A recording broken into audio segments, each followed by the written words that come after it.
नमस्कार। भारतीय इतिहास संकलन समिति कोंकण प्रांत बोरीवली भाग की ओर से हमने आपके लिए जो ऑनलाइन व्याख्यानों की मालिका प्रारंभ की है, जिसका विषय है प्राचीन, मध्यकालीन एवं अर्वाचीन भारत की महान महिलाएं।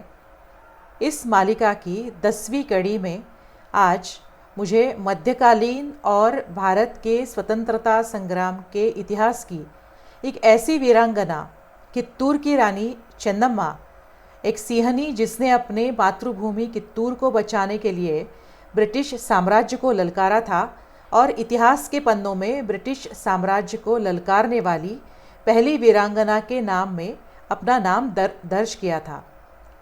रानी चेन्नम्मा की शौर्य गाथा आपके सामने प्रस्तुत करने के लिए भारतीय इतिहास संकलन समिति कोंकण प्रांत के मैं अत्यंत ऋणी हूँ और आप सभी श्रोताओं की भी आभारी हूँ। जिस पुस्तक रानी चेन्नम्मा जो कि इंग्लिश में है, जिससे ये शौर्य गाथा ली गई है, उसके लेखक सदाशिव शिवदेवा वोडियार और director publisher national book trust of India, उनका भी मैं इस प्लेटफॉर्म से उल्लेख करना ज़रूरी मानती हूँ। दो महानुभाव, एक श्री रेवणसिद्ध बेरुंगीकर जी ने इस प्रस्तुतिकरण को लगने वाली रानी चेन्नम्मा के चरित्र संबंधित सहायक पुस्तकों की उपलब्धता करने में सहायता की है। पेशे से इतिहास के professor Revansiddha ji Dayanand college of arts commerce Solapur में विद्यार्थियों में इतिहास की रुचि बढ़ाने में व्यस्त है। शिवाजी यूनिवर्सिटी से हिस्ट्री और आर्कियोलॉजी में स्नातकोत्तर डिग्री उन्होंने प्राप्त की हुई है और trade routes of ancient India इस विषय में ये अभी डॉक्टरेट कर रहे हैं। दूसरे महानुभाव श्री योगेश श्रीकांत सप्रे जी ने इस प्रस्तुतिकरण के लिए हिंदी स्क्रिप्ट तैयार करने में सहायता की है। मराठी तथा हिंदी, अंग्रेजी साहित्य में योगेश जी की रुचि शुरू से ही रही है। वे स्वयं मराठी तथा हिंदी में कविता और ललित लेखन करते हैं।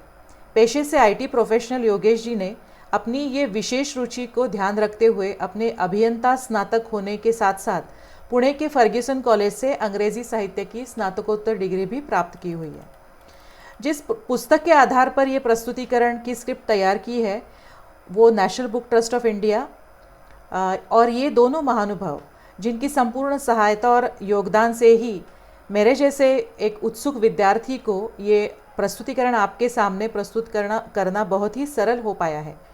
मैं इन पुस्तक संदर्भों और इन दोनों महानुभावों का आपकी तरफ से और मेरी तरफ से मन से बहुत बहुत आभार व्यक्त करती हूँ और प्रस्तुतिकरण के लिए प्रारंभ करती हूँ। रानी चेन्नम्मा, एक सिंहनी जिसने ब्रिटिश साम्राज्य को ललकारा था।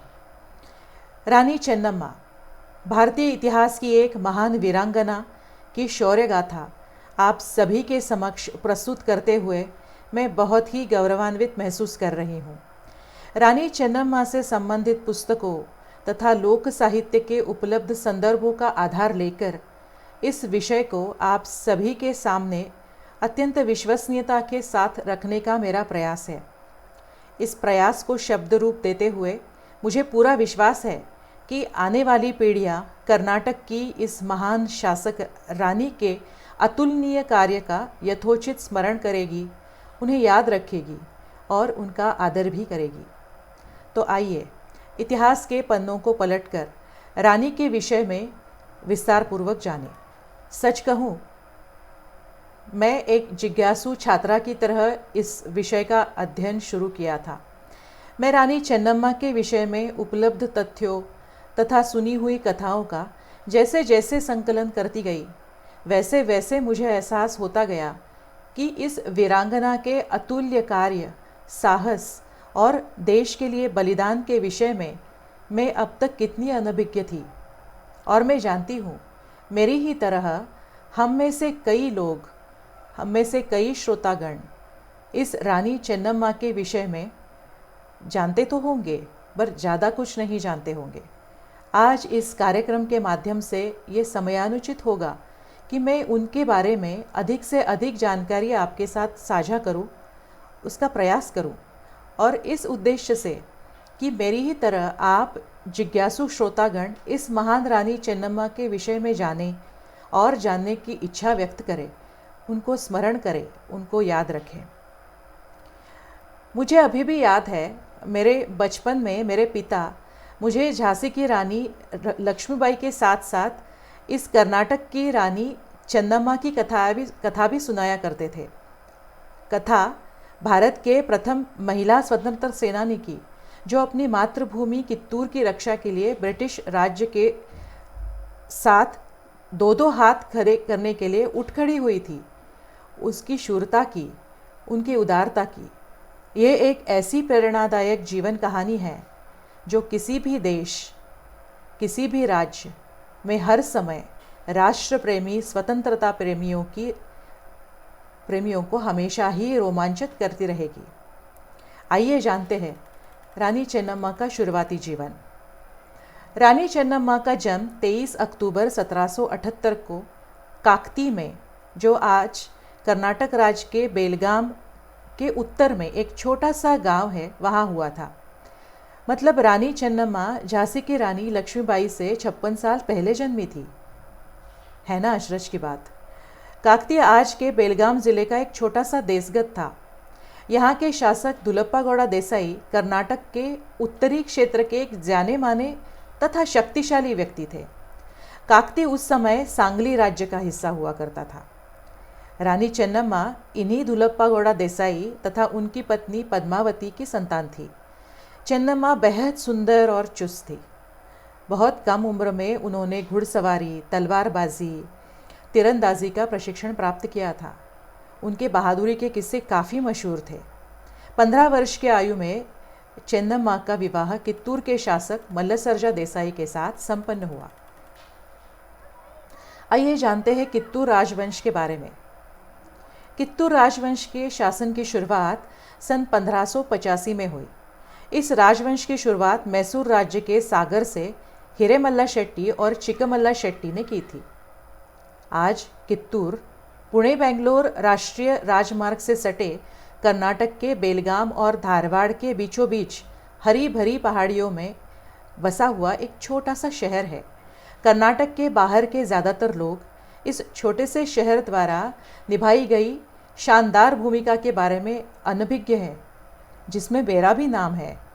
एक ऐसा शहर था जो लगभग 164 वर्षों से कन्नड़ राजवंश की एक छोटी सी रियासत की राजधानी रह चुका था, जिसका 2 शताब्दियों से अधिक का निरंतर इतिहास था।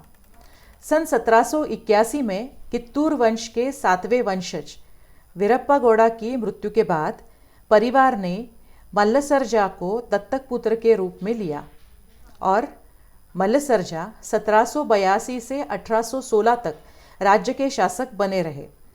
कित्तूर वंश के 12 शासकों में राजा मल्लसर्जा सबसे यशस्वी शासक थे। उनके शासनकाल में उद्योग, व्यापार, धर्म, मठ, मंदिर सब में बढ़ोतरी हुई। प्रजा खुशहाल रही। मल्लसर्जा अत्यंत धार्मिक किस्म के भी व्यक्ति थे। उन्होंने मठ, मंदिरों और अन्य धार्मिक स्थानों को संरक्षण प्रदान किया था। कहा जाता है कि उनके राज्य में तब लगभग 1000 मठ थे। वीरशैव मठ का मुख्यालय कलमठ कित्तूर में ही था। इसे सवेरा संस्थान मठ के नाम से जाना जाता था। इस मठ के स्वामी पीढ़ियों से कित्तूर शासक परिवार के गुरु रहे हैं। ये स्वामी जी विद्वान थे।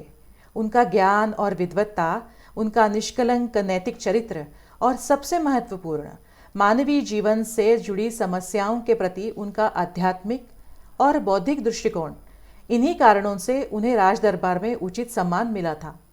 कलमठ के स्वामी जी कित्तूर शासकों के भरोसेमंद सलाहकार थे। वे मंत्रिमंडल के कई बैठकों में अध्यक्षता करते थे। राजा को कई मामलों में सलाह देते थे। संकट की घड़ी में कित्तूर के राजा कलमठ स्वामी जी के पास ही मार्गदर्शन के लिए दौड़े चले जाते थे। युद्ध की स्थिति हो या शांति की, स्वामी जी ने राज्य के मामलों में हर बार प्रमुख भूमिका निभाई थी। कित्तूर राजघराने के सभी सदस्य स्वामी जी का अत्यंतिक सम्मान करते थे। इसलिए ये देखा गया है कि इन सभी शासकों की समाधियां कलमठ के प्रांगण में ही है, जहां उन्हें बहुत ही अच्छी तरह से संरक्षित किया गया है। इसलिए कालमठ, जो कि कित्तूर शहर के केंद्र में स्थित है, आज भी कित्तूर के इतिहास में रुचि रखने वाले सभी लोगों के लिए एक तीर्थ स्थान जैसा है। आज भी कित्तूर कालमठ की स्वामी परंपरा भी बरकरार है। तो राजा मल्लसर्जा देसाई दक्कन के धार्मिक होने के साथ साथ दक्कन के कुछ देशभक्त राजाओं के गुट के प्रसिद्ध नेता भी थे। टीपू सुल्तान और पेशवाओं के बीच लगातार चल रही लड़ाइयों से वे बेहद चिंतित थे। इन लड़ाइयों से उनके जैसे छोटे राज्यों का बहुत ज़्यादा नुकसान हो रहा था। अनिश्चितताओं से घिरे माहौल में इन राज्यों की स्थिति भी बड़ी दयनीय हो रही थी। इनके अलावा इन दो बड़ी शक्तिशाली प्रतिद्वंदियों के बीच के संघर्ष का लाभ विदेशी आक्रमणकारी, विशेष रूप से ब्रिटिश, कर रहे थे। अपने साम्राज्य के विस्तार हेतु ब्रिटिशों ने इस दोनों रियासतों के बीच में फूट डालकर दोनों को खोखला करने की नीति बनाई थी। मल्लसर्जा जैसे समर्पित देशभक्त को ब्रिटिश साम्राज्य का यह अधिकाधिक शक्तिशाली होना गवारा नहीं था। मल्लसर्जा सभी देसाई और प्रमुखों, जिनमें कोल्हापुर के राजा भी शामिल थे, इनको संगठित करना चाहते थे ताकि अंग्रेज़ों के खिलाफ एकजुट होकर लड़ सके, चुपचाप लेकिन प्रभावी ढंग से। उन्होंने ये संघर्ष की योजना बनाई थी। इसी योजना के अंतर्गत वे दक्कन के एक ऐसे देसाई और प्रमुखों से मिलने गए जिन पर उन्हें पूर्ण विश्वास था। ऐसे ही एक दौर पर जब वे बेलगाम के काकती पहुंचे, तब वे चेन्नम्मा से पहली बार मिले। राजा मल्लसर्जा की पहली पत्नी भी थी। रानी चेन्नम्मा मल्लसर्जा की दूसरी पत्नी थी। मल्लसर्जा की पहली पत्नी रुद्रम्मा तल्लूर के प्रसिद्ध देसाई परिवार से आती थी, जिसके वंशज अभी भी है। रुद्रम्मा स्वयं एक बहादुर महिला थी जो युद्ध कला में पारंगत थी। ऐतिहासिक अभिलेखों और उपलब्ध साहित्यों में ऐसे कई संदर्भ हैं जो पुष्टि करते हैं कि उन्होंने स्वयं देसनूर की लड़ाई में टीपू सुल्तान के विरुद्ध भाग लिया था, जिसमें टीपू सुल्तान की सेना को पीछे हटना पड़ा था। देसाई परिवार की ऐसी उच्चतम परंपराओं में रानी रुद्रम्मा की परवरिश हुई थी। वे उर्दू और फारसी भाषाओं की जानकार थी और राज्य के अधिकाधिक पत्राचार में मल्लसर्जा की मदद भी करती थी। मल्लसर्जा और टीपू सुल्तान के बीच आदान प्रदान किए गए अधिकांश पत्रों का मसौदा रानी रुद्रम्मा खुद तैयार करती थी। रानी रुद्रम्मा के पुत्र शिवलिंग रुद्र सर्जा मल्लसर्जा के उत्तराधिकारी बने, ये रानी चेन्नम्मा की ही इच्छा थी। उन्होंने खुद ये सुझाव भी दिया था। भाग्य ने भी मानो चेन्नम्मा की ये इच्छा पूरी करने की साजिश जैसे रच दी थी। एक छोटी सी बीमारी से उनके अपने बेटे शिव बसवराज का निधन हो गया। कुछ ही वर्षों के भीतर वीर रुद्र सर्जा भी मृत्यु को प्राप्त हुए। इस प्रकार मल्लसर्जा के बाद कित्तूर के सिंहासन के एकमात्र दावेदार के रूप में रानी रुद्रम्मा के पुत्र शिवलिंग रुद्र सर्जा ही जीवित रहे। रानी चेन्नम्मा रानी रुद्रम्मा को अपनी बड़ी बहन की तरह प्यार करती थी। जो प्यार दुलार वे अपने खुद के पुत्र शिव बसवराज के बाला साहब को देती थी, वही स्नेह वह उन्होंने रुद्रम्मा के बेटों शिवलिंग रुद्र सर्जा और वीर रुद्र सर्जा को भी दिया था। रानी रुद्रम्मा उच्च विद्या विभूषित भी विदुषी थी। धार्मिक वाङ्मय तथा तत्वज्ञान में उनकी रुचि बढ़ रही थी। धीरे धीरे वे सार्वजनिक जीवन से और अपने पुत्र के मृत्यु के पश्चात सार्वजनिक जीवन से वो निवृत्त हो गई। उन्होंने पढ़ने तथा पूजा विधि में अपना अधिक समय बिताना शुरू किया और राज्य के मामलों की जिम्मेदारी उन्होंने रानी चेन्नम्मा के ऊपर डाल दी। चेन्नम्मा ने भी खुशी खुशी घर के साथ साथ राजनीतिक जिम्मेदारियां भी निभाना शुरू किया।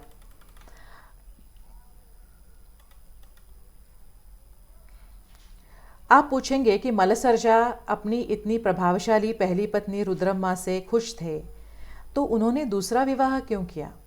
इसका उत्तर यही दिया जा सकता है कि कित्तूर राजवंश को अपनी इस दूसरी रानी की प्रतीक्षा थी, क्योंकि इतिहास बनने जा रहा था। आप पूछेंगे, मल्लसर्जा अपनी इतनी प्रभावशाली पहली पत्नी रुद्रम्मा से यदि खुश थे, तो उन्होंने दूसरा विवाह क्यों किया?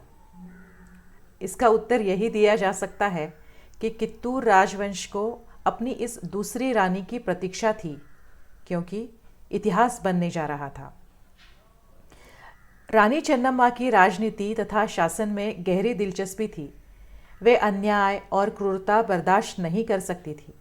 अपनी इन्हीं गुणों के कारण वे अपने पति और प्रजा की बहुत चहेती बनी।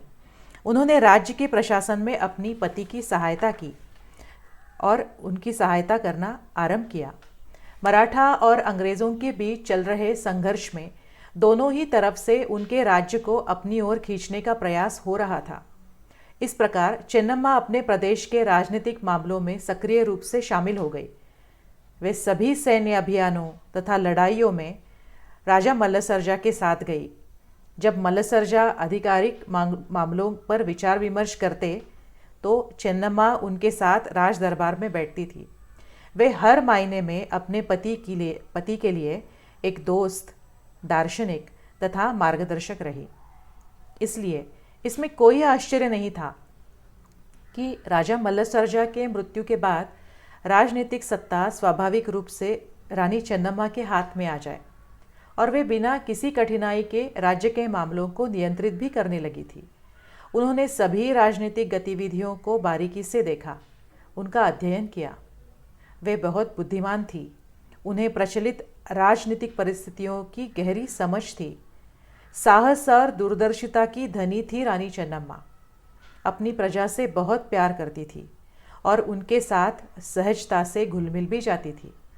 वे लोगों की समस्याओं और कष्टों के बारे में जानती थी, पूरी संवेदना के साथ उन्हें महसूस करती थी। उनकी निर्णय क्षमता भी सराहनीय थी। गरीबों और ज़रूरतमंदों की मदद करने के लिए हमेशा आगे रहती थी। वे हमेशा अपने सेना तथा सैन्य अधिकारियों के संपर्क में रहती थी। अपने सैनिकों की बहादुरी को सराहना तथा उन्हें पुरस्कृत करने में वे ज़रा भी देर नहीं लगाती थी। इस प्रकार मल्लसर्जा के मृत्यु के बाद चेन्नम्मा ने 8 वर्षों तक राज्य को सुचारू रूप से चलाया। इसी दौरान शिवलिंग रुद्र सर्जा राज्य के नाममात्र प्रमुख बने रहे। बाद में शिवलिंग रुद्र सर्जा भी एक लंबी बीमारी का शिकार हुए, जिसके चलते ये निर्णय लिया गया कि कित्तूर वंश को आगे बढ़ाने के लिए किसी नज़दीकी रिश्तेदार परिवार से पुत्र को गोद लिया जाए।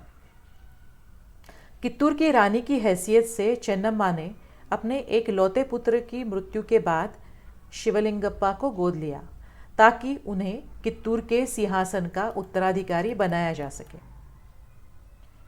ब्रिटिश ईस्ट इंडिया कंपनी ने चेन्नम्मा के इस कृत्य को ज़रा भी हल्के में नहीं लिया और शिवलिंगप्पा को राज्य से निर्वासित करने का आदेश दिया। इस आदेश को सही ठहराने के लिए कंपनी ने डॉक्ट्रिन ऑफ लैप्स का बहाना दे दिया, जिसके अनुसार स्थानिक शासक अपने दत्तक पुत्रों को उत्तराधिकारी नहीं बना सकते और यदि स्थानिक शासकों को उनके खुद के वंश के उत्तराधिकारी ना हो तो उनका राज्य ब्रिटिश साम्राज्य का अंकित प्रदेश बनाया जाता था। लॉर्ड डलहौजी द्वारा द डॉक्ट्रिन ऑफ लैप्स को आधिकारिक तौर पर सन 1848 से सन 1856 के बीच संहिताबद्ध किया गया था। हालांकि कित्तूर चेन्नम्मा ने शिवलिंगप्पा को निर्वासित करने के ब्रिटिशों के आदेश को खारिज कर दिया, जो बहुत ही स्वाभाविक था। उन्होंने बॉम्बे के गवर्नर को एक पत्र भेजा और कहा कि कित्तूर के मामले में पैरवी करे, लेकिन लॉर्ड एल्फिस्टन ने चेन्नम्मा के अनुरोध को ठुकरा दिया। कित्तूर राज धारवाड़ कलेक्ट्रेट के प्रभारी मिस्टर थेकरे के प्रशासन के अंतर्गत आ गया और मिस्टर चैपलिन उसके आयुक्त थे। दोनों ने चेन्नम्मा को कार्यकारी शासक तथा शिवलिंगप्पा को शासक के रूप में मान्यता नहीं दी और रानी चेन्नम्मा को आत्मसमर्पण करने के लिए कहा। लेकिन रानी चेन्नम्मा ने इस आदेश को नहीं माना और जिसके कारण युद्ध छिड़ गया। अंग्रेज़ों ने कित्तूर के खजाने को लूटने का भी प्रयास किया, जिनकी कीमत उस समय 15 लाख रुपए की थी, लेकिन वे असफल रहे। चेन्नम्मा थेकरे और चैपलिन की इस हरकतों से काफी नाराज थी। उन्होंने कित्तूर संस्थान के 2 वकील राचप्पा और रिंगोपंत को बॉम्बे के गवर्नर मॉन्स्टुअर्ट एल्फिस्टन की सेवा में भेजा और शाही परिवार के शिकायतों के बारे में सोचने को कहा, लेकिन एल्फिस्टन ने इस पर कोई प्रतिक्रिया नहीं दी। थेकरे शाही परिवार के सदस्यों के बीच गलतफहमियां भी पैदा कर रहा था। उन्होंने देसाई की विधवा वीरम्मा को गुप्त संदेशवाहक भेजे और जहर घोलने की कोशिश की। हालांकि शाही परिवार के सभी सदस्यों की तरह ही वीरम्मा भी चेन्नम्मा की उदारता और महानता से परिचित थी। हर कोई जानता था कि चेन्नम्मा ने अपने स्वयं के बेटे को रुद्रम्मा के पुत्र शिवलिंग रुद्र सर्जा के अंगरक्षक के रूप में नियुक्त किया था। दुर्भाग्यवश उनकी जल्दी मृत्यु हो गई थी। परिवार के अन्य सदस्यों के लिए उनका प्यार, स्नेह और कित्तूर के लिए उनका गर्व और अभिमान संपूर्ण कित्तूर में सर्वश्रुत था। थेकरे की ये साजिश भी नाकामयाब रही। चेन्नम्मा अपने विरुद्ध जाति इस परिस्थिति से भली भांति अवगत थी। कित्तूर के किले और महल को ब्रिटिश गार्ड और सैनिकों ने चारों ओर से घेर लिया था। महल की घटनाओं की पल पल की खबर देने के लिए हर जगह गुप्तदूत तैनात कर दिए गए थे। रानी के सरदार और अन्य अधिकारियों को उनसे मिलने की अनुमति नहीं थी और न ही रानी चेन्नम्मा राज्य के लोगों से मिल सकती थी। वही लोग जो रानी से प्यार करते थे, उनका सम्मान करते थे। शाही परिवार के सदस्यों के साथ भी ब्रिटिशों द्वारा बेहद असम्मानजनक व्यवहार किया जा रहा था। यहाँ तक कि उनकी हर एक गतिविधि पर नजर रखी जा रही थी। स्थिति असहनीय होती जा रही थी। रानी का एक और अपमान करते हुए थेकरे ने यह आदेश दिया कि दत्तक पुत्र शिवलिंगप्पा को तत्काल कित्तूर से निष्कासित किया जाए। एक कुटिल उद्देश्य से यह आदेश दिया गया था। कित्तूर में शिवलिंगप्पा की उपस्थिति से कित्तूर के लोगों में राज्य की संप्रभुता पुनः प्राप्त करने की उम्मीदें जीवित रहती है। इस आदेश से रानी चेन्नम्मा बेहद ही नाराज हुई। उन्होंने थेकरे से अनुरोध किया कि उन्हें और वीरम्मा को कित्तूर से बाहर जाने की अनुमति दे। यदि उनका अनुरोध मंजूर नहीं हुआ तो उन्हें बनारस जाने की अनुमति दे। इस पर थेकरे ने निहायती घमंडी जवाब भेजा, जिसमें कहा, चेन्नम्मा चाहे तो अकेले जा सकती है। इतना ही नहीं, चेन्नम्मा की यात्रा के सभी खर्चे ब्रिटिश उठाएगी, लेकिन देसाई की युवा विधवा को कहीं जाने की जरूरत नहीं। वह अपने फैसले पर भी अड़ा रहा कि दत्तक पुत्र शिवलिंगप्पा बिना समय गवाए कित्तूर छोड़ के चला जाए। थेकरे का यह घमंडी बर्ताव रानी चेन्नम्मा को स्वीकार्य नहीं था। 11 अक्टूबर 1824 को रानी चेन्नम्मा और वीरम्मा दोनों ने चैपलिन को एक पत्र लिखकर बताया कि ब्रिटिशों के आदेश उन्हें स्वीकार्य नहीं है और अनुरोध किया कि उन आदेशों को तुरंत हटाया जाए। जिस राजकीय परिपक्वता से रानी चेन्नम्मा ने कित्तूर पर लगाए अभूतपूर्व निर्बंधों का विरोध किया, वो कित्तूर की संप्रभुता और अखंडता की रक्षा में जुटी रानी के अद्वितीय नेतृत्व कौशल्य का परिचायक है। जैसा कि अपेक्षित था, ब्रिटिशों की ओर से कोई उत्तर नहीं आया और न ही आदेशों में बदलाव हुआ। रानी ने चैपलिन के जवाब के लिए 1 सप्ताह तक प्रतीक्षा की। अंततः उन्होंने मन बना लिया कि वे इस संकट का सामना साहस से करेगी। तब उन्होंने एक साहसी निर्णय लिया। 18 अक्टूबर 1824 उन्होंने सभी सरदारों और अधिकारियों को बुलाया और संबोधित किया। उन्होंने उन्हें अपमानित करने के लिए थेकरे द्वारा उठाए गए सभी कदमों से सभी को अवगत कराया। शाही परिवार के सदस्यों और अधिकारियों के साथ हुए बुरे बर्ताव से वे बहुत क्रोधित हुई। उत्साह से ओत-प्रोत ये भाषण उन्होंने अपने अधिकारियों के सामने किया। उन्होंने घोषणा की, कित्तूर हमारा है, हमारे क्षेत्र के हम स्वयं स्वामी हैं। ब्रिटिश कहते हैं कि हमारा पुत्र गोद लेना जायज नहीं, क्योंकि ऐसा करने से पहले हमने उनकी अनुमति नहीं ली। ये कहाँ नियत है कि हमें दत्तक पुत्र लेने की उनकी अनुमति लेनी होगी। सत्ता के घमंड में चूर राजनीतिक एजेंट मिस्टर थेकरे ने बेहद बदतमीजी से कहा है कि हमने संतान गोद लेने के विषय में उनसे झूठ बोला है। पर डॉक्टर बेल जैसे कंपनी के एक तुच्छ सेवक से शब्दों पर विश्वास करते हैं, लेकिन हम पर उन्हें विश्वास नहीं। ये अंग्रेज व्यापार करने के बहाने हमारे भूमि पर आए और अब हम यह देख रहे हैं कि हम आपस में ही झगड़ रहे हैं। वे हमारी भूमि हड़प रहे हैं, हमारे ऊपर शासन करना चाहते हैं। वे चाहते हैं कि हम उन्हें नजराने के रूप में भारी भरकम रकम अदा करें। उन्होंने भले ही अपने चालाक और कुटिल दावपेचों से देश के इन अन्य शासकों को परास्त किया हो। यदि पेशवाओं ने हमारे साथ कुछ गलत किया है तो भी हम यह नहीं भूले कि वो हमारे परिजन हैं। यह संभव है कि किसी दिन वे अपनी नाराजगी छोड़ के हमारे साथ मिलकर विदेशियों को हमारे पवित्र भूमि से बाहर खदेड़ने में हमारी सहायता करेंगे। क्या ये अंग्रेज हमारे परिजन हैं? क्या वे हमारे देश के हैं? ठेकरे और उसके चाटुकारों को यह भ्रम है कि कित्तूर जैसे छोटे से राज्य को जीतने के लिए उन्हें अधिक समय नहीं लगेगा। वे निश्चित रूप से गलत हैं। वे नहीं जानते हैं कि कित्तूर के लोगों को जीवन से अधिक स्वतंत्रता प्रिय है। कित्तूर की इस पवित्र भूमि को उन हजारों हुतात्माओं ने अपने रक्त से पवित्र किया है, जो कितने ही वर्षों से कित्तूर की स्वतंत्रता के लिए लड़े हैं और जिन्होंने कित्तूर की संप्रभुता और अखंडता की ध्वजा ऊंचे आकाश में फहराए रखा है। हम निस्संदेह कोई छोटा राज्य नहीं। अंग्रेजों की तुलना में हमारी संख्या भले ही कम हो, लेकिन वे किराए के टट्टू नहीं है। देशभक्ति और इस पवित्र मिट्टी का प्यार और स्वतंत्रता का प्यार उनके रगों में बहता है। हम में से प्रत्येक उनके 10 सैनिकों के बराबर है। हम थेकरे और चैपलिन से कहेंगे कि परिणाम जो भी हो, हम उनके आगे नहीं झुकेंगे। जब तक कित्तूर का अंतिम व्यक्ति जीवित है, तब तक कित्तूर लड़ेगा। अंग्रेजों के गुलाम होने के बजाय वे मृत्यु को प्राप्त होंगे। रानी चन्नम्मा का यह प्रेरणादायी संबोधन सुनकर वहां जमा हुए लोगों में पौरुष और पराक्रम की ललक जग गई। कित्तूर की सैनिकों की तलवारें मियानों से बाहर आकर चमकने लगी। एक स्वर में वे सभी बोल उठे, कित्तूर चिरायु हो, रानी चन्नम्मा चिरायु हो। कित्तूर किले के प्राचीर में लोगों की घोषणाएं और तुरहियों की आवाज गूंजने लगी। युद्ध की पुकार लग चुकी थी। उस शाम अपने निष्ठावान सरदारों और अधिकारियों से विदा लेने के बाद रानी चन्नम्मा शयन कक्ष में गई। ऐसा कहते हैं कि उस रात उन्होंने स्वप्न में अपने दिवंगत पति राजा मल्लसर्जा को देखा। राजा ने रानी से बात की। राजा मल्लसर्जा ने कहा कि अब वह समय आ गया है जब रानी चन्नम्मा को कित्तूर के सम्मान और स्वतंत्रता की रक्षा के लिए एक वीर योद्धा की तरह भूमिका निभानी पड़ेगी। उन्होंने रानी को योद्धा का कवच परिधान करके अंग्रेजों के विरुद्ध सेना का नेतृत्व करने का आदेश दिया। रानी चन्नम्मा ने राजा से शपथपूर्वक कहा कि वे उनके आदेशों का पालन करेगी और विदेशी आक्रमणकारियों के विरुद्ध युद्ध का नेतृत्व करेगी।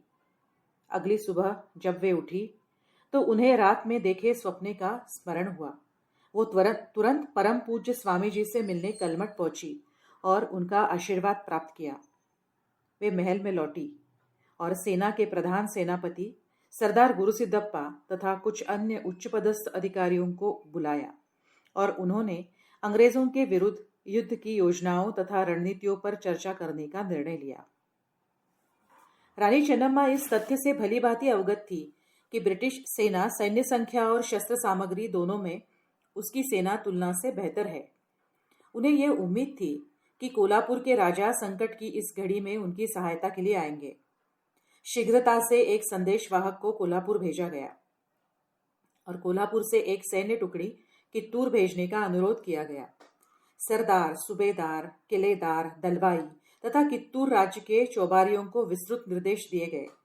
सभी पड़ोसी गांव में खेत संधियों, सैन्य सेवा के लिए जिन्हें भूमि प्रदान की जाती है, ऐसे व्यक्ति को शीघ्रता से कित्तूर आने के लिए संदेश भेजे गए। कित्तूर के आसपास के 8 गांव में बनी पहरे की मीनारों की निगरानी के लिए तथा शत्रु की गतिविधियों पर नजर रखने के लिए किलेदार कोपातुर होकर दौड़ पड़े। महल के पश्चिमी किनारे पर केमम मर्दी और गदाद मर्दी के किलों की प्राचीरों की रक्षा के लिए किलेदारों को तैनात कर दिया गया, जिससे आसपास के लगभग 15 से 20 मील, लगभग 23 से 30 किलोमीटर तक के विस्तृत प्रदेश की निगरानी संभव थी। उन दिनों कित्तूर में 7,000 सैनिक, 2,000 घोड़े, 1,000 ऊंट और 50 हाथी, 2 24 LB पीतल की बंदूकें और अन्य 14 उच्च दर्जे की बंदूकें थी। कित्तूर के योद्धा बंदूकें, खंजर, धनुष बाण, भाले, कुल्हाड़ी और अन्य कई हथियारों से लैस थे। इसके अतिरिक्त लगभग 6,000 खेत संधि थे जो युद्ध में कित्तूर की तरफ से अपनी सेवाएं दे सकते थे। पूरी सेना को पूरी तरह से सचेत कर दिया गया और युद्ध भूमि पर तैनात किया गया। ब्रिटिश अधिकारियों के सभी आदेशों की अनदेखी करने के बाद ये उन्हें बताने के लिए कि वे रानी चेन्नम्मा के आदेशों के बिना कुछ नहीं करेंगे, किलेदार और दलवाओं को विशिष्ट निर्देश जारी किए गए। कित्तूर के किले के अंदर और बाहर दोनों ही जगहों पर गतिविधियां तेज हो चुकी थी। रानी चेन्नम्मा के संदेशवाहक सभी दिशाओं में दौड़ रहे थे। फाटकों पर तैनात कुछ ब्रिटिश सैनिकों ने उन्हें रोकने की कोशिश की, लेकिन रानी चेन्नम्मा के निष्ठावान सेवकों ने ब्रिटिशों के आदेशों की खुली अवहेलना कर उन्हें बताया कि वे अपनी रानी के आदेशों का पालन कर रहे हैं और उन्हें कोई नहीं रोक सकता।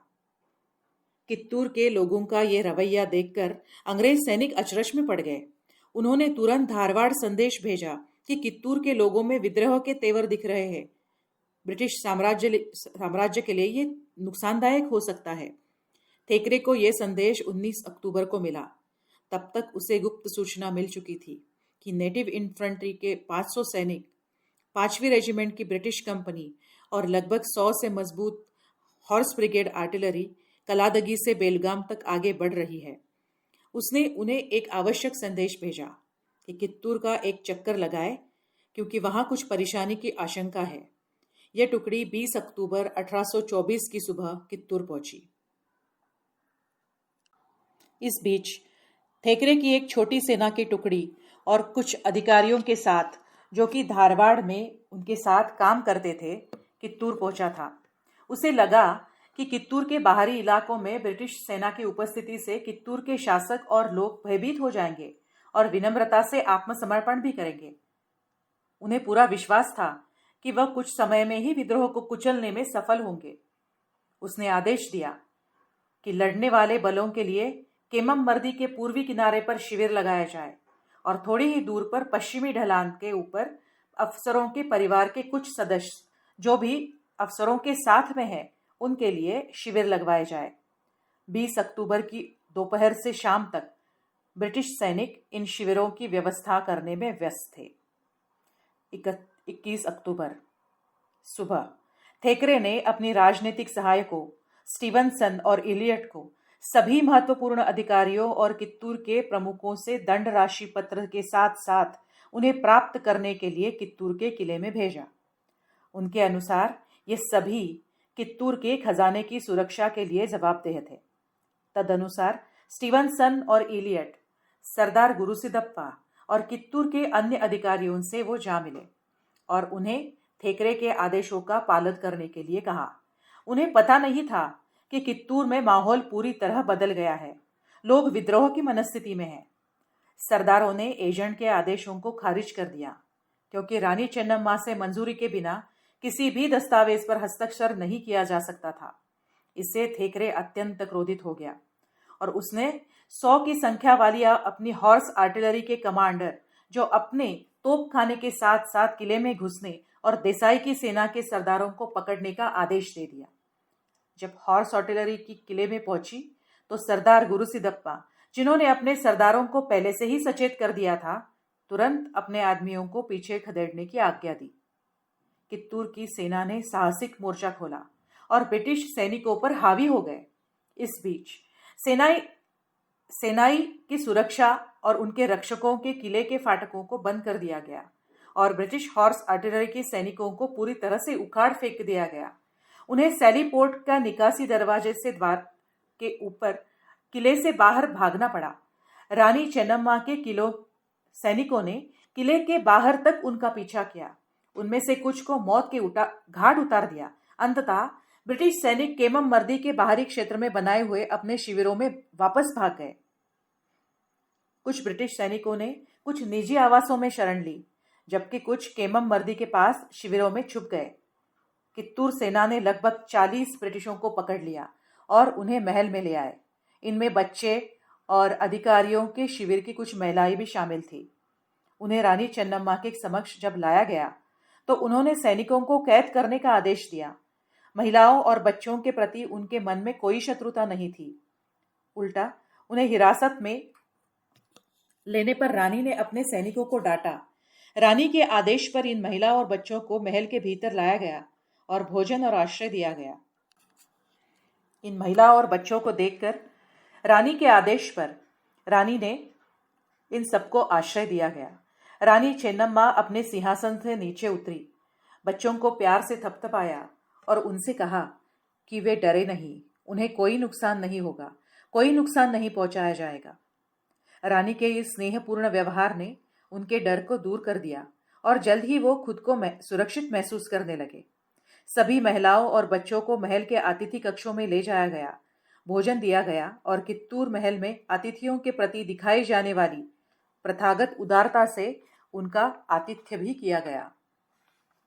रानी चेन्नम्मा ने कित्तूर के बाहरी इलाकों के शिविरों में रुके हुए ब्रिटिश अधिकारियों को एक संदेशवाहक के माध्यम से संदेश भेजा कि उनकी महिलाएं और बच्चे सुरक्षित हैं और वो उन्हें किसी भी समय वापस ले जा सकते हैं। जब थेकरे को रानी चेन्नम्मा के इस दयालु व्यवहार के बारे में पता चला तो कुछ क्षण के लिए वो भी भावुक हो गया। वह इस महान महिला से मिलना चाहता था और उनसे बात भी करना चाहता था।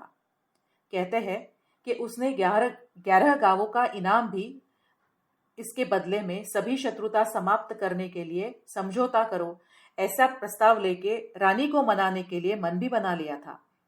यह संदेश रानी चेन्नम्मा को दिया गया, लेकिन उन्होंने इस प्रस्ताव को ठुकरा दिया।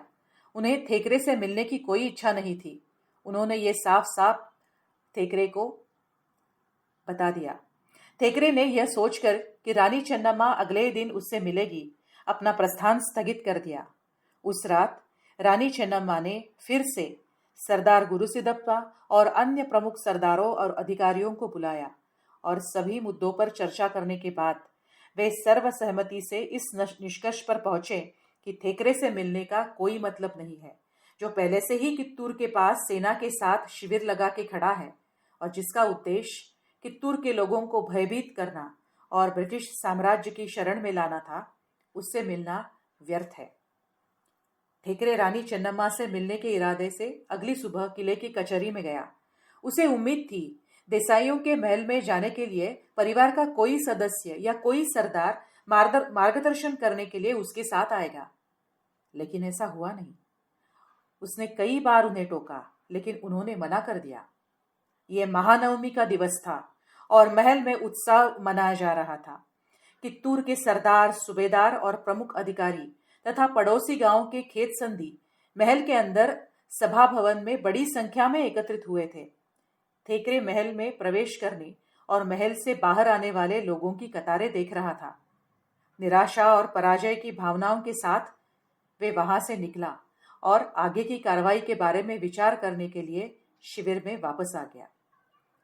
शाम को उसने सरदार गुरुसिदप्पा और अन्य प्रमुख अधिकारियों के पास संदेशवाहक भेजे और उन्हें तत्काल उससे आकर मिलने के लिए कहा।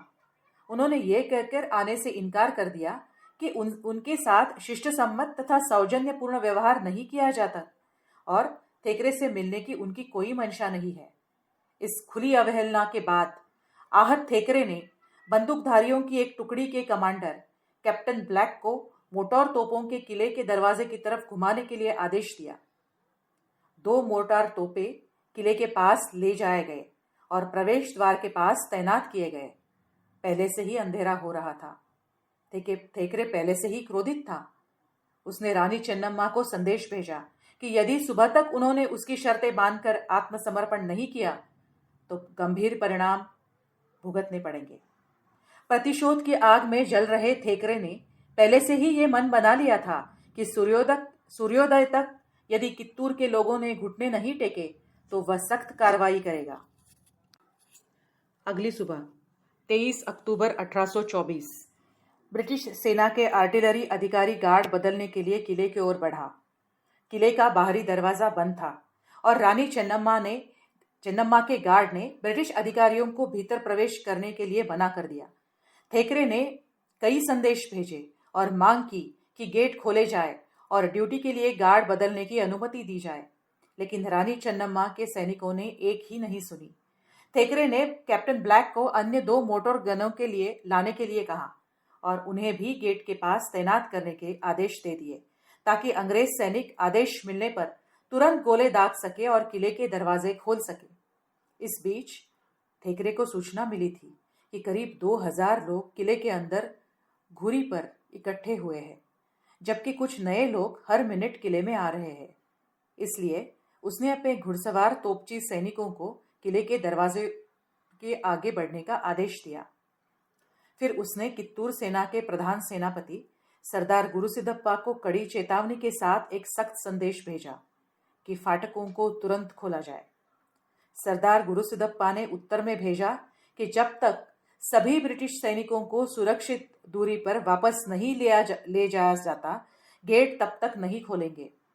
तत्पश्चात थेकरे ने एक संदेश वाहक के माध्यम से अंतिम चेतावनी भेजी कि यदि एक घड़ी 24 मिनट में दरवाजा नहीं खोले तो बंदूकें दाग कर द्वार खोले जाएंगे।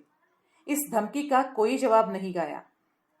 थेकरे ने गेट के दोनों ओर से अपने लड़ाकू बलों के 2 कमांडरों कैप्टन ब्लैक और लेफ्टिनेंट डेटन को तैनात कर दिया।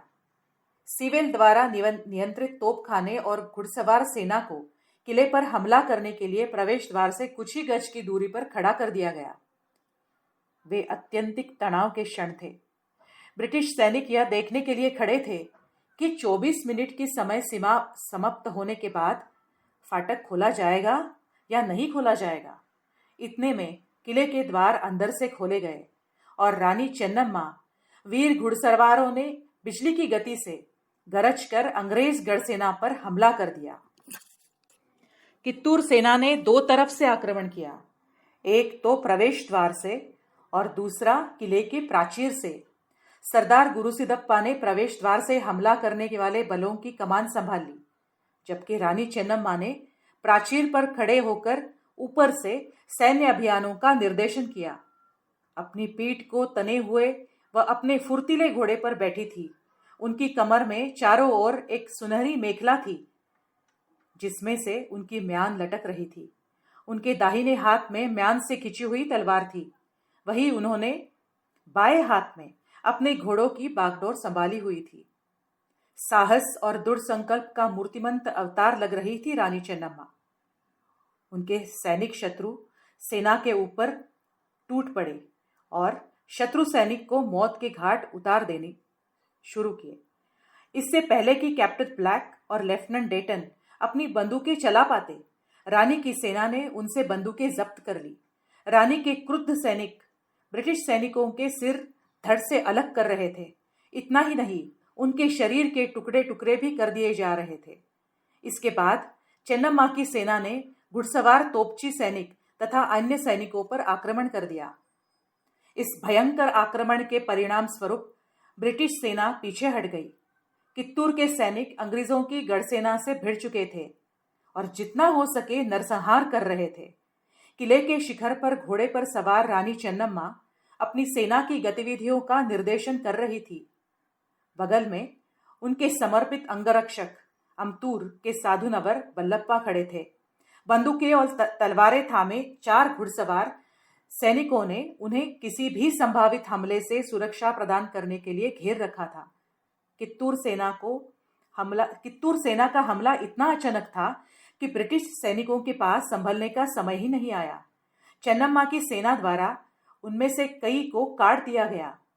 भ्रमित और हतोत्साहित संपूर्ण ब्रिटिश सेना भाग गई।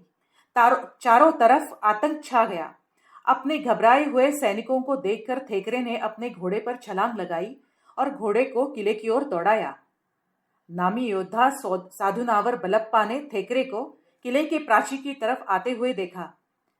वहां से रानी चेन्नम्मा के साथ वे खड़े थे। थेकरे पर अपनी बंदूक का निशाना बनाते हुए उन्होंने गोलीबारी की। वे एक उत्कृष्ट निशानेबाज थे। गोली अंग्रेज के सीने में लगी और वह अपने घोड़े से गिर पड़ा।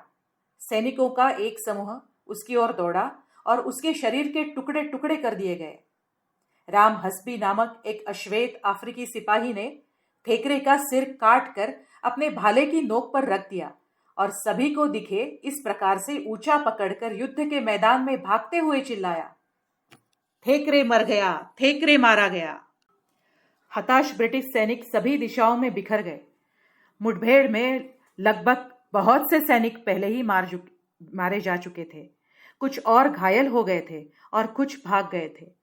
लगभग 40 ब्रिटिश मूल निवासी इन्फेंट्री और यूरोपीय तोपखाने हवलदार को हिरासत में ले लिया गया। सेना के बाकी सदस्य पीछे हट गए और भाग गए। राजनीतिक एजेंट और कलेक्टर थेकरे मर चुका था। Captain Black, commander lieutenant Dayton और lieutenant Sewell of Madras horse artillery, जो कि तुलना में कम प्रसिद्ध अधिकारी थे, वे भी मारे गए थे। अंग्रेजों के विरुद्ध इस निर्णायक जीत के बाद और ब्रिटिश सेना को कित्तूर की सीमाओं से परे खदेड़ने के बाद चेन्नम्मा की सेना वापस कित्तूर के लिए रवाना हुई। उन्हें कुछ और हिसाब चुकते करने थे, इस बार अपने ही लोगों के साथ।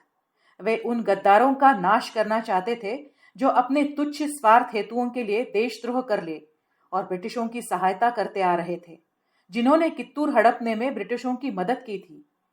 3 खलनायक, दीवान कन्नूर मल्लप्पा, कन्नूर वीरप्पा और सरदार मल्लप्पा, जो छिपे हुए थे। उन्हें ढूंढ निकाला गया और किले में खींच के लाया गया। उनका अंत भी भीषण था। उन्हें हाथियों के पैरों के नीचे कुचल दिया गया। रानी चेन्नम्मा भारत के किसी राज्य की पहली ऐसी प्रमुख थी जो शक्तिशाली ब्रिटिश साम्राज्य के विरुद्ध उठ खड़ी हुई और जिन्होंने कम अवधि के लिए ही सही लेकिन अपने राज्य को स्वतंत्र रखा। रानी चेन्नम्मा हालांकि एक छोटे राज्य की रानी थी, पर अदम्य साहस और देशभक्ति से वो ओतप्रोत थी। वह अपने मातृभूमि और अपनी प्रजा से इतना प्यार करती थी कि अपनी स्वतंत्रता को बनाए रखने के लिए कुछ भी बलिदान करने के लिए तैयार थी, चाहे वो राजनीतिक संकट हो या युद्ध की रणनीति। रानी के पास किसी भी आपात स्थिति को निपटने की बौद्धिक क्षमता थी। वह शक्तिशाली ब्रिटिश सेना के विरुद्ध लड़ी। बहुत रक्तपात हुआ। शायद पहली बार ब्रिटिश किसी भयंकर हमले के आगे लाचार दिखे, पराजित होते दिखे। यह शक्तिशाली ब्रिटिश साम्राज्य के विरुद्ध किसी भारतीय स्वतंत्रता सेनानी की पहली जीत थी। उस रात कित्तूर में बड़ी खुशी थी। महल, किले और शहर में विजयोत्सव मनाया गया। किले की प्राचीर को रोशन किया गया। बिगुलों, किरहियों की ध्वनि दूर दूर तक इस महान विजय को उद्घोषित करती रही। उनकी प्रतिध्वनि किले की प्राचीर तथा कित्तूर के आसपास की हरी भरी पहाड़ियों और घाटियों में गूंज उठी। कित्तूर के वीर सैनिकों ने शक्तिशाली अंग्रेजों के विरुद्ध अपनी लड़ाई में शानदार विजय हासिल की थी और उन्हें पूरी तरह से जीत लिया था। ये केवल कर्नाटक के इतिहास में ही नहीं, बल्कि भारत के स्वतंत्रता संग्राम के इतिहास में एक बहुत ही गौरवशाली दिन था। दूसरी लड़ाई और पराजय। 23 अक्टूबर 1824 को कित्तूर की लड़ाई में रानी चेन्नम्मा द्वारा ब्रिटिश दल को पूरी तरह कुचल दिया गया था और अपमानित किया गया था। वह जानती थी कि अंग्रेज इस हार के बाद आराम से नहीं बैठेंगे और कित्तूर पर भारी चढ़ाई करने के लिए पूरी शक्ति जुटाएंगे। वह अपनी ताकत और कमज़ोरियां दोनों जानती थी। कित्तूर का किला बेहद मजबूत था और उत्कृष्ट सुरक्षा भी प्रदान करता था, लेकिन वह इस बात से वाकिफ थी कि कित्तूर की सेना अकेले ही अंग्रेज़ों के खिलाफ लड़ने के लिए अपर्याप्त होगी। यदि ब्रिटिश उनकी सभी सेनाएं एकत्रित करके आक्रमण करे, ब्रिटिशों की सैन्य संख्या, उनके उपकरण और तकनीक रानी की सेना की तुलना में बहुत ही बेहतर थे। रानी को केवल कोल्हापुर के राजा से प्रतिक्रिया की उम्मीद थी, क्योंकि उनके पास रानी ने 4 दिन पहले ही एक महत्वपूर्ण संदेश भेजा था, लेकिन अभी तक उनकी ओर से कोई उत्तर नहीं आया था। इसी बीच कित्तूर अधिकारियों को मिली जानकारी के अनुसार ब्रिटिश सरकार के कुछ अधिकारी और कर्मचारी धारवाड़ और बेलगाम के कचहरी में कित्तूर शहर के कुछ निजी आवासों में छिपे हुए थे। चेन्नम्मा के सैनिकों ने शहर में छानबीन कर उन्हें खोज निकाला। उनमें थेकरे के राजनीतिक सहायक ए स्टीवनसन और एलियट और सिरस्तेदार श्री श्रीनिवास राव भी शामिल थे। उन्हें गिरफ्तार कर रानी चेन्नम्मा के सामने लाया गया। रानी के कर्तव्य कठोर सरदारों ने उन्हें प्राण दंड देने की अनुमति मांगी। हालांकि रानी चन्नम्मा और सरदार गुरुसिदप्पा ने उन्हें समझाया कि वे धैर्य रखें। हमेशा ही की तरह रानी ने अपने लोगों से कहा कि बंदी नागरिक अधिकारी थे और उन पर मुकदमा चलाया जाना चाहिए, और अगर उनके खिलाफ कोई अपराध साबित होता है तो उन्हें उचित समय में सज़ा भी दी जानी चाहिए। उन्होंने आदेश दिया कि जब तक उन्हें बंधक बनाकर जेल में रखा जाए। रानी चन्नम्मा ने यदि समय पर हस्तक्षेप न किया होता तो इन अधिकारियों को कित्तूर के सैनिकों ने विजयोन्माद में मार दिया होता। रानी चन्नम्मा द्वारा बंदी बनाए गए इन दोनों अधिकारियों की दुर्दशा ब्रिटिश अधिकारियों में चिंता पैदा करती थी। कित्तूर के शासक ब्रिटिशों को कोई संपर्क नहीं कर रहे थे, ना कि वे ब्रिटिश अधिकारियों को मुक्त कर रहे थे। अंग्रेज़ों ने इसे प्रतिष्ठा का मुद्दा बनाया, और जब तक कि अधिकारियों को बिना शर्त रिहा नहीं किया जाता, वे कित्तूर के भविष्य के बारे में कोई आश्वासन देने के लिए तैयार नहीं थे। गवर्नर एल्फिस्टन स्वाभाविक रूप से इस गतिरोध पर चिंतित थे और चैपलिन के साथ व्यक्तिगत रूप से इस विषय पर चर्चा करना चाहते थे। रानी चन्नम्मा और उनके अनुयायियों को तब तक धीरे धीरे अंग्रेज़ों के विरुद्ध संघर्ष के अपने प्रयासों की निरर्थकता महसूस होने लगी थी, लेकिन वे अपने सिद्धांतों पे अडिग थे और ब्रिटिश उच्च अधिकारियों की ओर से किसी भी आश्वासन के बिना वे इन दोनों अफसरों को मुक्त करने में तैयार नहीं थे। रानी चन्नम्मा को एल्फिस्टन से जवाब मिलने के बाद उन्होंने व्यक्तिगत रूप से मसला स्पष्ट करने के लिए 4 नवंबर को अपने वकील श्री गोविंद श्रीनिवास को धारवाड़ के कार्यवाहक मुंद्रो के पास भेजा। अगले ही दिन सद्भावना के एक व्यवहार के रूप में रानी चन्नम्मा ने 40 यूरोपियन सैन्यकर्मियों को रिहा कर दिया, जिन्हें कित्तूर में पिछली लड़ाई के दौरान कैद किया था। लेफ्टिनेंट कर्नल मैक्लियोड की सैन्य की टुकड़ी में फिर से शामिल होने के लिए सिपाही धारवाड़ से लौट आए और वहां कुछ समय तक तैनात रहे। अंग्रेज़ों पर पहली जीत और उनसे दूसरी लड़ाई के बीच कई अवसरों पर रानी चन्नम्मा द्वारा ब्रिटिश अधिकारियों को भेजे गए पत्र और उनके उत्तर किसी भी कीमत पर कित्तूर की संप्रभुता को बनाए रखने के लिए दिखाए गए कूटनीतिक दृष्टिकोण के उदाहरण हैं। ये पत्र और उनके उत्तर अद्वितीय अभिव्यक्ति के उदाहरण हैं।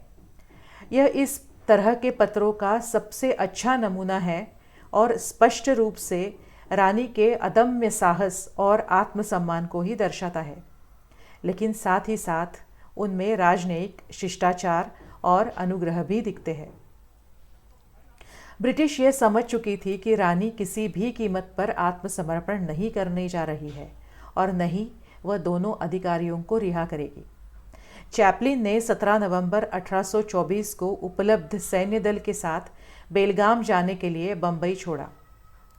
वो रास्ते में मैसूर, मद्रास, आरकोट, सोलापुर, सतारा, चित्रदुर्ग, पुणे और बॉम्बे के अधीनस्थ जागीरदारों से और ज़्यादा सैनिकों को इकट्ठा करते करते जाना चाहता था। नवंबर के तीसरे सप्ताह तक रानी चन्नम्मा के अधिकारियों को ब्रिटिश सेना की गतिविधियों का पता चल गया था। उन्होंने सुना था कि कित्तूर किले में विस्फोट करने के लिए वेंगुर्ला से एक बैटरिंग ट्रेन किले के दरवाजे को फेरने वाली ट्रेन लाई जा रही है। हताशा का एक माहौल सा बनने लगा था और उन्होंने भी कित्तूर को बचाने के लिए बड़ी से बड़ी सेना जुटाने के लिए कड़े प्रयास शुरू कर दिए थे। दूसरी ओर कोल्हापुर के राजा कित्तूर की रानी की सहायता के लिए जाने का विचार कर रहे थे। उन्होंने दूरदर्शिता से दिखा कि चैपलिन से, जो कि बम्बई से बेलगाम जा रहा था और कोल्हापुर के पास से गुजर रहा था, यह कहकर मिलना टाल दिया कि वे बीमार है, लेकिन उन्होंने अपने अधिकारियों को आयुक्त से मिलने और उनकी खातिरदारी करने के लिए भेजा। इसका वास्तविक कारण यह था कि वह चैपलिन से मिलने के बहाने अपने सेना के साथ जितना हो सके कित्तूर के नज़दीक जाए, ताकि यदि घटनाएं अनुकूल हो तो वह अचानक कित्तूर विद्रोहियों के हाथ मिला सके और अंग्रेज़ों को कुचल सके। जैसे ही चैपलिन ने कोल्हापुर छोड़ा, राजा ने 5,000 पैदल सैनिकों, 1,000 घुड़सवारों और 7 बंदूकों के साथ एक सेना के साथ प्रस्थान किया और यमकन मर्दी के पास शिविर लगाया। वहाँ से उसने चैपलिन को संदेश भेजा कि वह उससे मिलने आ रहा है, लेकिन चैपलिन राजा की बातों में आने वाला नहीं था। वो काफ़ी धूर्त अधिकारी था। उसने तुरंत उत्तर दिया कि उसके पास उनसे मिलने का कोई समय नहीं है और उन्हें आने की ज़रूरत भी नहीं। इसके बावजूद राजा अपनी सेना के साथ मुनोली पहुँचे और आगे के घटनाक्रम की प्रतीक्षा करने के लिए वहाँ अपना डेरा डाल दिया। कित्तूर के गढ़ केमम वर्दी को ब्रिटिश सेना ने घेर लिया था और उन्होंने तीनों ओर से हमले शुरू कर दिए। जहां colonel Walker, lieutenant colonel McLeod, lieutenant colonel Munro और लेफ्टिनेंट ट्रूसन ब्रिटिश सेनाओं का नेतृत्व कर रहे थे, वही कित्तूर सेना का नेतृत्व सरदार गुरुसिदप्पा कर रहे थे और उनकी सहायता के लिए आरवाड़ी वीरप्पा, हिम्मत सिंह, नरसिंह राव, गुरुपुत्रप्पा, अप्पन्ना देसागाव, संगोली रायन्ना, बिचाघाटी चन्नाबसप्पा और गजवेरा, ये सब नेता थे। ये सभी कित्तूर के नामी योद्धा थे। ये 1 दिसंबर 1824 के आसपास हुआ। तब तक कित्तूर के लगभग 1.5 मील के दायरे में मैसूर, चित्रदुर्ग, मद्रास, आरकोट, शोलापुर, सतारा, बॉम्बे, पूना और वेंगुर्ला से आई टुकड़ियाँ इकट्ठा हो चुकी थी। रानी चन्नम्मा के लोगों ने रानी को यह सारी जानकारी दी थी। वह जानती थी कि लगभग 25,000 की ब्रिटिश सेना ने कित्तूर को घेर लिया है। इनमें कोई संदेह नहीं था कि अंग्रेज़ों की इस विशाल सेना के विरुद्ध लड़ने के लिए कित्तूर सेना बहुत ही कम थी। तब भी रानी चन्नम्मा ने उम्मीद नहीं हारी। उन्होंने मनोली की तरफ तुरंत कुछ संदेशवाहक भेजे, जहां से उन्हें जानकारी मिली थी कि कोल्हापुर के राजा की सेना कित्तूर की सहायता के लिए आने की प्रतीक्षा कर रही है। प्राप्त परिस्थिति में वही उसकी एकमात्र उम्मीद थी।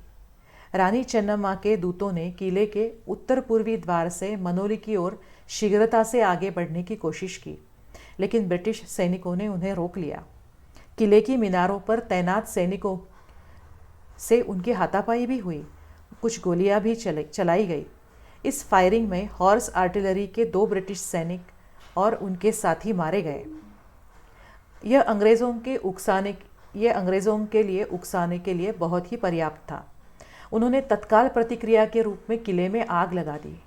पूरे दिन थोड़े थोड़े अंतराल के बाद दोनों ओर से गोलियां चलती रही। 3 दिसंबर पूरे दिन गोलीबारी जारी रही। अंग्रेज़ों की भारी सशस्त्र विशाल सेना ने कित्तूर की मिट्टी की संतानों को वश में करने के लिए एकमात्र बहाने से केमम मर्दी पर एकत्रित हमला कर दिया। कित्तूर के लोगों पर ब्रिटिश सरकार ने विद्रोहियों के रूप में मोहर लगा ही दी थी, लेकिन फिर भी ऐसा प्रतीत हुआ जैसे कि बहादुर कित्तूर सैनिकों से ब्रिटिशों का कोई मुकाबला नहीं है। यह सही है कि कित्तूर की सेना संख्या में कम थी, सुसज्जित नहीं थी, लेकिन कित्तूर सेनानियों के पास एक अजेय कवच था। वे अपनी मातृभूमि और उसकी स्वतंत्रता के प्रति उत्कट प्रेम का कवच पहने हुए थे। हमेशा ही की तरह वे बहादुरी से लड़े। वे साहस, दृढ़ संकल्प और वीरता के साथ लड़े। हर एक योद्धा ने शत्रु सेना के हमले का शिकार होने से पहले खूब कोहराम मचाया। रानी चन्नम्मा के शब्द अभी भी उनके कानों में गूंज रहे थे। बिना कोई परवाह किए वे ब्रिटिश सैनिकों पर टूट पड़े और उनका संहार किया। भयंकर युद्ध हुआ और केमम मर्दी के आसपास युद्ध के मैदानों में दोनों सैनिकों के कई सैनिक मारे गए। 3 दिसंबर की रात होते होते केमम मर्दी का गढ़ केवल एक कंकाल में परिवर्तित हुआ था। कुछ बचे हुए सैनिक गदाद मर्दी से पूर्व की ओर कित्तूर किले की तरफ पीछे हट गए। 4 दिसंबर की सुबह होते होते ब्रिटिश सैनिकों ने गदाद मर्दी पर घेरा डाल दिया, जहां से कित्तूर के योद्धा अतीव वीरता से लड़े थे। सरदार गुरुसिदप्पा सेना को गदात मर्दी के प्राचीर से निर्देशित कर रहे थे।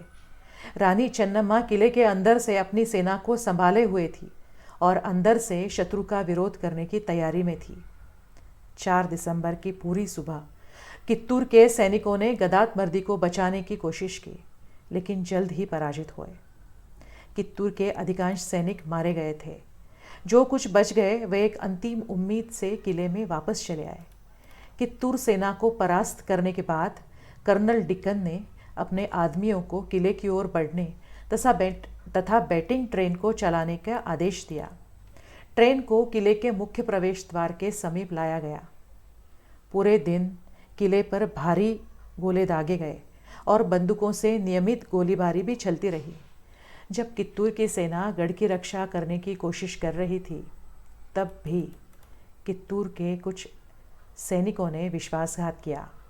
बारूद के साथ छेड़छाड़ की गई और उन्हें निष्प्रभावी किया गया।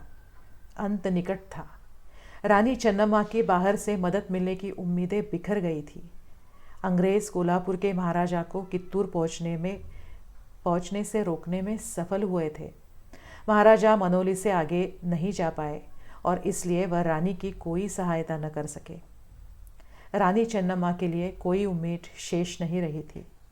अगर वह युद्ध भूमि पर वीरगति को प्राप्त होती तो खुश होती, लेकिन मृत्यु ने भी उन्हें धोखा दे दिया।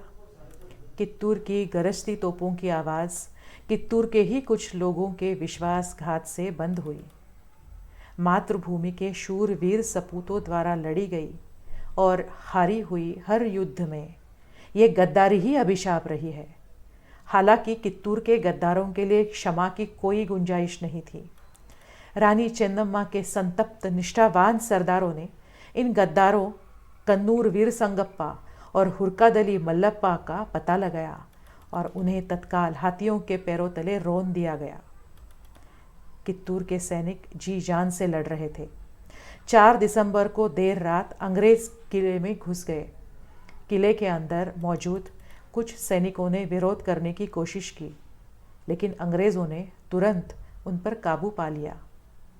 कुछ को हिरासत में ले लिया गया, जबकि कुछ बच गए, लेकिन उनमें से कईयों ने अपनी मातृभूमि की स्वतंत्रता के लिए लड़ते लड़ते अपने प्राण गंवा दिए थे।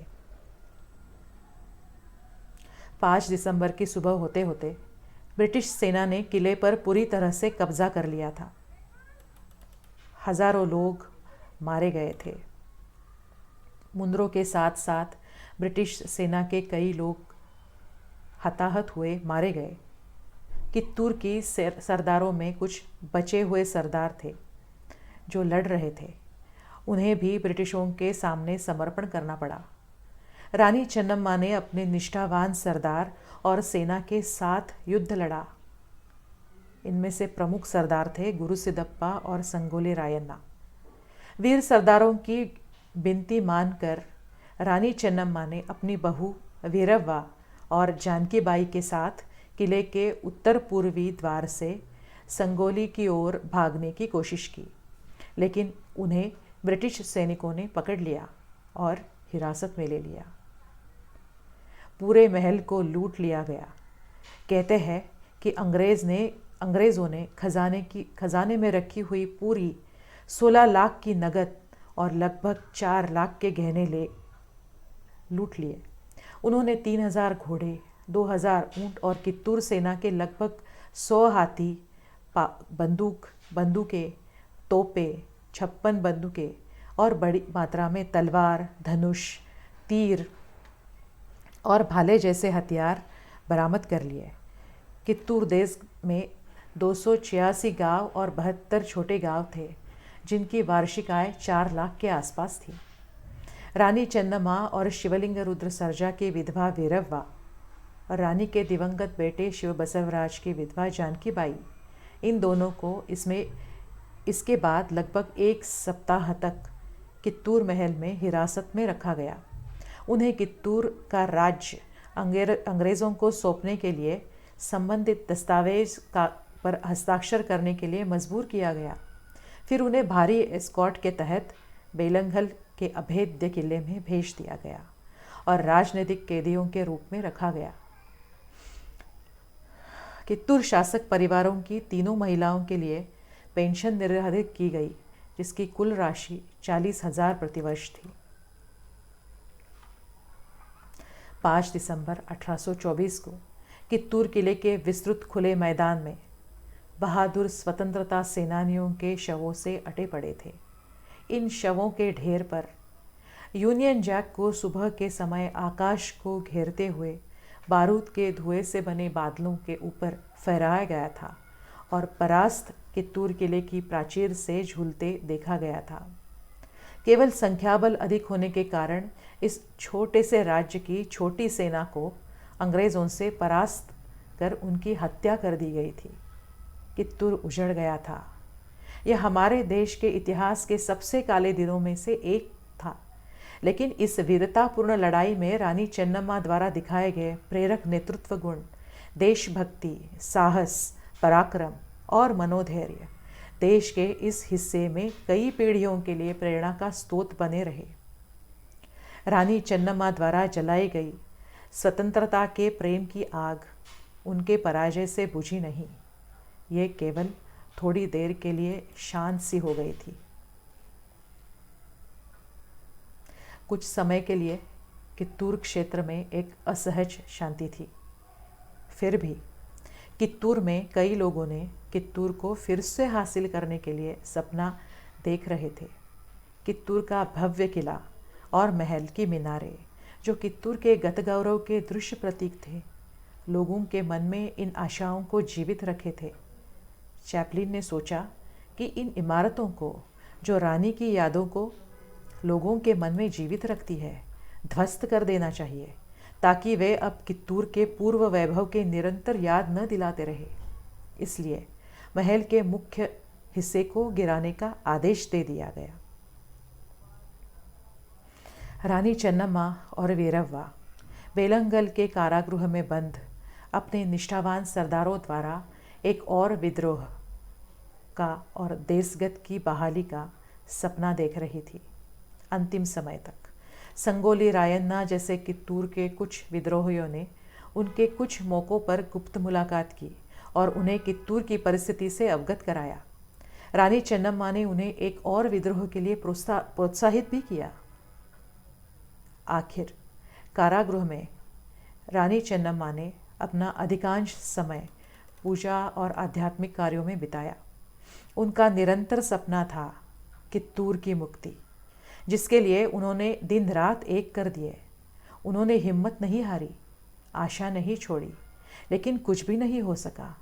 बेलंगल के किले की अंधेरी और म्लान कोठरी में अतीव दुखी और चिंतित रानी चेन्नम्मा ने उस दिन का सपना देखते देखते अंग्रेज़ों के विरुद्ध के युद्ध का नेतृत्व करने के सपने के साथ साथ, आज़ादी के सपने के साथ साथ टूटते हुए बेलंगल किले में लगभग 5 साल के कैद के बाद 2 फरवरी 1829 को मृत्यु को स्वीकार कर लिया। उन्हें पूरे सैन्य सम्मान के साथ बेलंगल में दफनाया गया। उनकी समाधि बनाई गई। कुछ ही महीनों के भीतर 20 जुलाई 1829 को उनकी स्नुषा जानकी बाई की भी कारागृह में मृत्यु हो गई। इस प्रकार महान रानी चेन्नम्मा के जीवन का अंत हो गया। रानी चेन्नम्मा, जिन्होंने भारत में गुलामी के अंधियारों के उदासी में ब्रिटिश शासन के विरुद्ध द्रोह की एक ऐसी जोत जलाई जो आगे चल के ब्रिटिशों के विरुद्ध पूर्ण विद्रोह में मार्गदर्शक सिद्ध हुई। भागे हुए सरदारों ने 1835 तक लड़ाई जारी रखी और यहाँ तक कि कारागृह से वीरव्वा भी सरदारों की मदद करती रही। रानी चेन्नम्मा एक छोटे राज्य की रानी थी, लेकिन उनके पास उच्च कोटि के नेतृत्व गुण थे। उनका राज कौशल, अदम्य साहस, राजनीतिक कौशल्य, लोगों और राजनीतिक मामलों के बारे में निर्णय लेने की क्षमता, किसी भी आपातकालीन स्थिति में संभालने की, समय सूचकता की और सैन्य रणनीतियों की गहन ज्ञान की बेहद उल्लेखनीय और सराहनीय बात थी। वह एक कुशल प्रशासक और प्रगल्भ राजनयिक थी। वो पल भर में कोई भी निर्णय ले सकती थी और एक बार निर्णय लेने के बाद उसे वही दृढ़ता के साथ क्रियान्वित भी करती थी। कित्तूर की भूमि और लोगों से उन्हें प्यार था। इन सभी गुणों ने उन्हें अपने जीवन काल में एक किंवदंती बना दिया।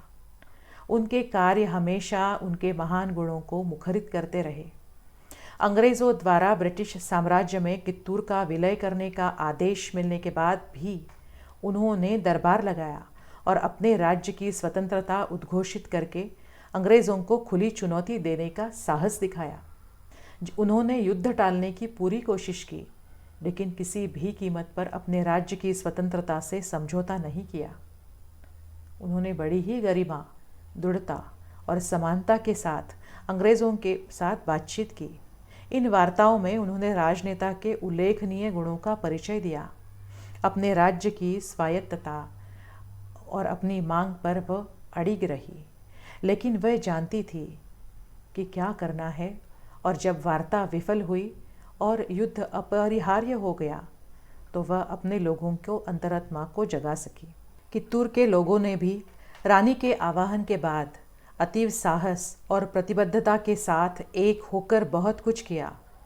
अपनी जीत के समय रानी की बेहद विनम्रता, दयाशीलता तथा उदारता का भी परिचय दिया। उन्होंने कैदियों को माफ़ कर दिया और उन्हें रिहा भी कर दिया। अपने कैदियों से भी उदारतापूर्ण व्यवहार करने की भारतीय राजाओं की परंपरा के अनुरूप ही उन्होंने ब्रिटिश सेना के अधिकारियों की बंदी महिलाओं और उनके बच्चों को वापस भेज दिया। लेकिन जब कित्तूर की स्वतंत्रता का सवाल था तो उसमें कोई समझौता नहीं हो सका। कित्तूर की रक्षा में वह मर मिटने को तैयार थी। अपने इन्हीं गुणों के कारण वह अपने लोगों के मन में इस तरह की निष्ठा और देशभक्ति की भावनाओं को उत्तेजित कर सकी। वे रानी के कहने पर अपनी जान देने को भी तैयार थे। कित्तूर के सैनिकों ने हथियारों और उपकरणों के मामले में ब्रिटिशों की तुलना में कमज़ोर होने के बावजूद ब्रिटिशों को जो चुनौती दी वह किसी कमज़ोर सेना द्वारा केवल साहस और दृढ़ संकल्प के बलबूते पर एक श्रेष्ठतर और शक्तिशाली सेना से दो दो हाथ करने का अत्यंतिक दुर्लभ उदाहरण है। यहाँ तक कि ब्रिटिश अधिकारियों ने भी, जिन्होंने लड़ाई को अपनी आँखों से देखा, अपनी भावना को दैदीप्यमान शब्दों में वर्णित किया। दक्खन के कमिश्नर चैपलिन ने कित्तूर सैनिकों के साहस, पराक्रम और दृढ़ संकल्प के बारे में बात करते हुए लिखा है, उन्होंने तलवारें खींच ली है और मियान को फेंक दिए हैं। चैपलिन के राजनीतिक एजेंट स्टीवनसन ने अपने एक पत्र में कित्तूर सैनिकों की अतुलनीय भावना और रोष का उल्लेख किया है। हालांकि कित्तूर के शहीदों को बेहतरीन श्रद्धांजलि चैपलिन द्वारा कित्तूर पर अंतिम विजय की सूचना देते समय दी गई थी। उसमें यह दर्ज किया गया है कि कित्तूर के मजबूत किले की रक्षा में जुटी कित्तूर की गढ़सेना में असामान्य दृढ़ चैतन्य, संकल्प और ऊर्जा भरी है। कित्तूर के हार के बाद कई वर्षों तक विदेशी शासन के विरुद्ध विद्रोह करने और सिंहासन पर न्यायोचित उत्तराधिकारियों को स्थापित करने के लिए कभी कभार छिटपुट प्रयास हुए। इन प्रयासों में कित्तूर शासक के परिवार के प्रति इस क्षेत्र के लोगों की एक अनोखी और अंतर्निहित निष्ठा का प्रदर्शन हुआ। कित्तूर की लड़ाई अंग्रेज़ों के विरुद्ध किसी छोटे राज्य की पहली भारतीय लड़ाई थी। इसलिए 23 अक्टूबर 1824 को अंग्रेज़ों के साम्राज्यवादी ताकत के विरुद्ध इस छोटे से राज्य के जीत को महान रूप में इतिहास में जाना है।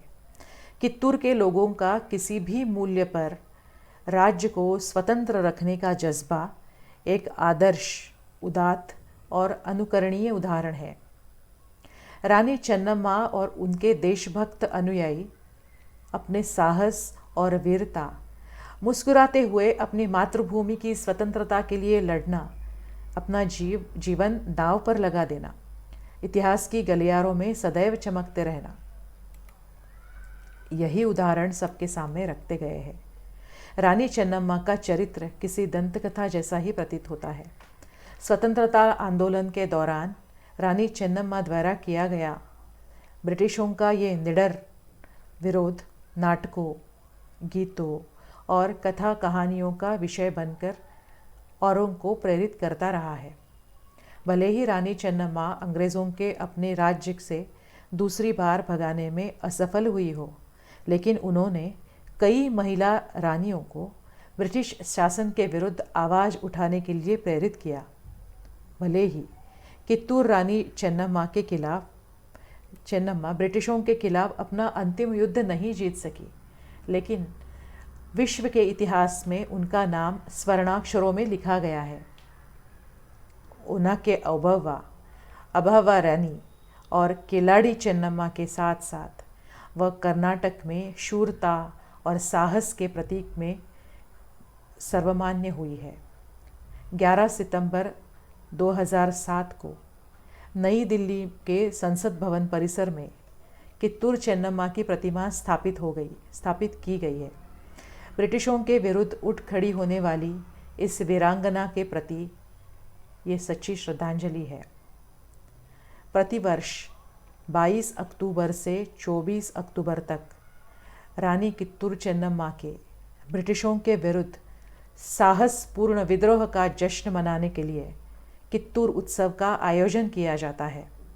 हर साल रानी की याद आज भी हम सब के लिए ऊर्जा का स्रोत और अपनी मातृभूमि के प्रति प्रेम और अभिमान जगाती रहेगी।